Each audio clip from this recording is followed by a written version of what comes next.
Greetings, we are Anonymous. Take a look around. Everywhere you look, the world is suffering. Wars of aggression. Companies dumping toxic waste everywhere. Governments supporting the poisoning of our water. 1/3 of the world goes hungry, while the other 2/3 throws away the third of their food. We are digging up all the coal and oil of our planet instead of researching renewable methods. Governments and corporations constantly lie, kill, and extort the entire planet's population just for profit, where in America the richest 1% have 42% of the money. You shouldn't have to be convinced that the system we live under must come to a stop.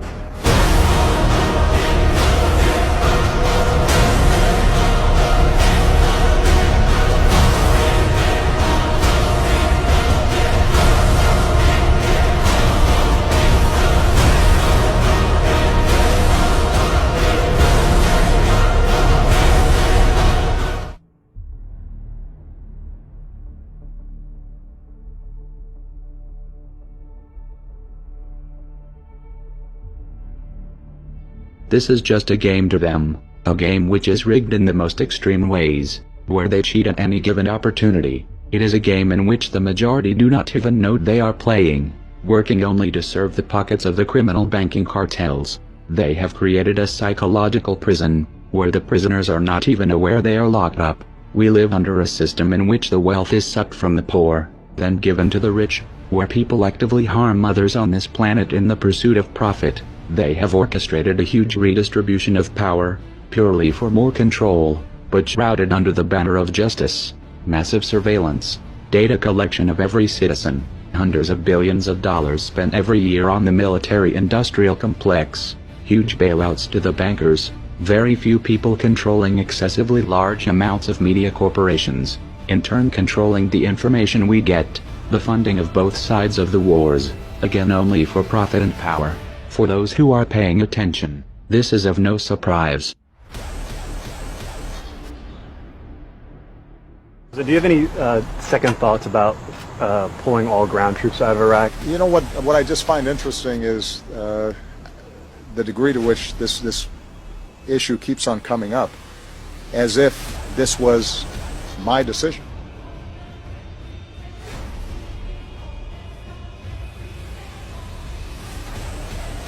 For the first time in 9 years, there are no Americans fighting in Iraq. 4 years ago, I promised to end the war in Iraq. We did. 4 years ago, I promised to end the war in Iraq. I did. 4 years ago, I promised to end the war in Iraq, and I did. I told you we'd end the war in Iraq. We did. I said we'd end the Iraq war. We did. I told you I'd end the war in Iraq, and we did. I ended the war in Iraq as I promised. In 2008, I promised we'd end the war in Iraq. We've ended it. I was able to keep my promise and end the war in Iraq. In 2008, I promised we would end the war in Iraq, and we've ended it. The war in Iraq is over. The war in Iraq is over from ending the war in Iraq. That's why I ended the war in Iraq. For the first time in 9 years, there are no Americans fighting in Iraq. Don't tell me words don't matter.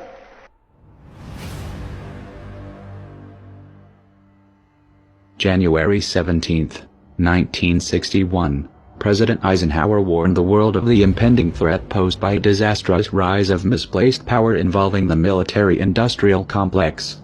3 months later, President John F. Kennedy would make an address before the American Newspaper Publishers Association, emphasizing the need for a free and independent press, making it clear that censorship and the act of covering up mistakes is unacceptable, especially in what's supposed to be a free and open society. Nevertheless, over 54 years later, it's clear that while some circumstances have changed, the same warnings still very much apply. The unfortunate and honest truth is that the very censorship and misplaced power the citizens were warned about 54 years ago, we're seeing occur today in the present. When the warnings of the past are ignored, history is doomed to repeat itself. To be fair, we had helped to create the problem we're now fighting. How?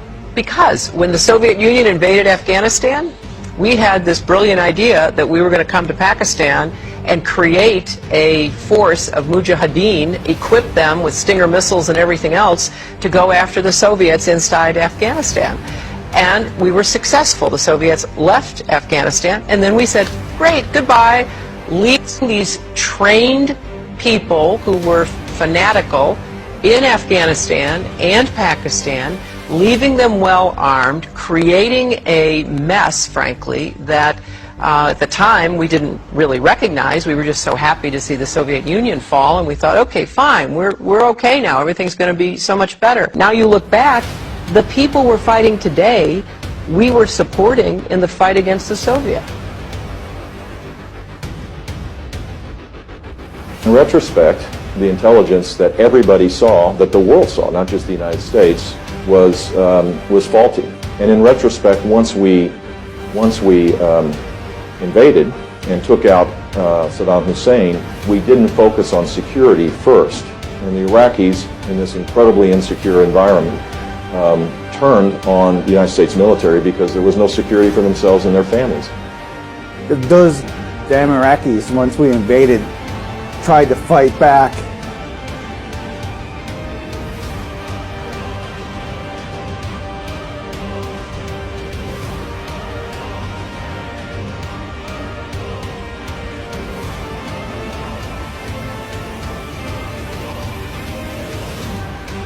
We are anonymous. We are legion. We do not forgive. We do not forget. Expect us. We decided long ago that the dangers of excessive and unwarranted concealment of pertinent facts far outweighed the dangers which are cited to justify it. And there is very grave danger that an announced need for increased security will be seized upon by those anxious to expand its meaning to the very limits of official censorship and concealment. That I do not intend to permit to the extent that it's in my control. For we are opposed around the world by a monolithic and ruthless conspiracy that relies primarily on covert means for expanding its sphere of influence, on infiltration instead of invasion, on subversion instead of elections, on intimidation instead of free choice, on guerrillas by night instead of armies by day.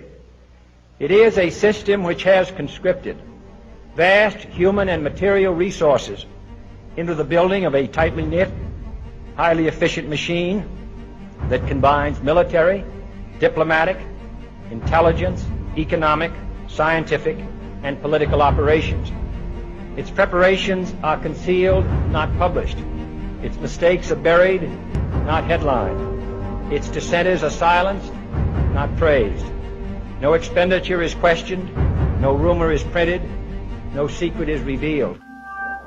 You felt it your entire life, that there's something wrong with the world. You don't know what it is, but it's there, like a splinter in your mind, driving you mad. It is the world that has been pulled over your eyes to blind you from the truth. What truth? That you are a slave, Neo. Like everyone else, you were born into bondage, born into a prison that you cannot smell or taste or touch. A prison for your mind.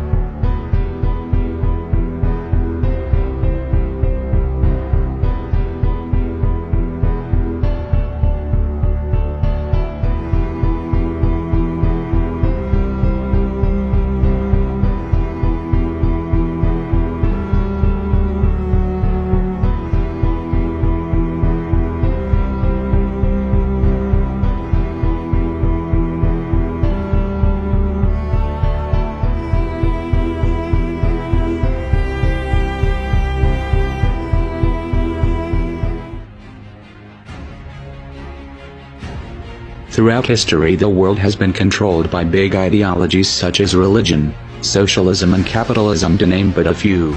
These are all forms of slavery that have stopped our evolution and removed our freedom. Anonymous see these ideologies for what they are: systems of control. The time for change is now. No longer shall the people be oppressed by corruption. In case you are blissfully unaware of who we are, let me tell you this. We are not just a person. As people die, we are an idea, and ideas are immortal. We are justice, and justice cannot be silenced. We are the ones governed by no law. We are the ones who do not beg for justice to take its course. We are the ones your parents warned you about. We are the voice of the silent in the eyes of the blind. We are anonymous.